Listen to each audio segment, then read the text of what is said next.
NATO ships and aircraft are heading home. After 7 months of operations at sea and in the air, NATO has decided to end its mission for Libya. The alliance's job to protect civilians from the threat of attack is done. On a historic visit to Tripoli, NATO Secretary-General Anders Fogh Rasmussen said he was proud of the part the alliance played. When the United Nations took the historic decision to protect you, NATO answered the call. More than 8,000 servicemen and women took part in our mission for Libya. We were effective, flexible and precise. The Secretary-General praised Libyans for their courage, determination and sacrifice. The head of the National Transitional Council, Mustafa Abdul Jalil, thanked NATO for its support. NATO's operations were successful. The strikes were so accurate, civilians were not harmed. The people of Tripoli can testify to this. The recent scenes of celebration on the streets of Tripoli are confirmation to the alliance that its swift and decisive action under the UN mandate has paid off. The commander of Operation Unified Protector says it's been a success story for NATO and the Libyan people. To see the Libyan celebrate in the street their freedom is certainly most rewarding as we set up this mission to protect civilians, to enforce an embargo and enforce a no-fly zone. And ultimately, this created an environment for the people of Libya to decide their own future. Protecting civilians meant diminishing the regime's military capability. NATO jets flew some 26,000 sorties, including more than 9,600 strike missions. But as the commander points out, it was the Libyan rebels on the ground who toppled the regime.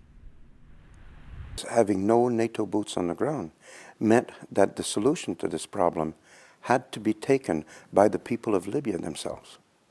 So I believe at the end of the day, 7 months is a relatively short period of time to watch a force organize themselves from a disorganized group to a group that was able to defeat the regime. Before starting the operation, the alliance was keen to ensure the broadest possible support for the mission.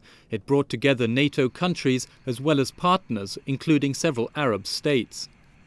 The willing and the able found together very quickly and demonstrated that they were able to act. And it worked well that the willing and the able, who also could have acted alone, UK, France, US, that they took it into NATO, because this is a sign, also particularly with regard to lacking money, that in today's times probably NATO is the enabler to enable countries to use or to execute military operations they probably are not able to do alone anymore or willing to do anymore.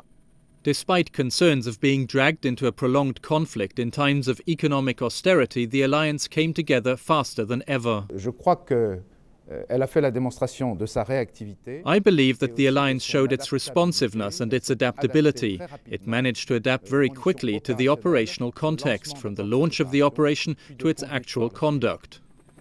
For General Bouchard, the cooperative way in which the mission was conducted bodes well for the future of the alliance. As for the future of NATO, I think this mission proved that we can actually rapidly mount an operation, bring nations together, bring assets together, people together, give them a common objective, and successfully meet those objectives.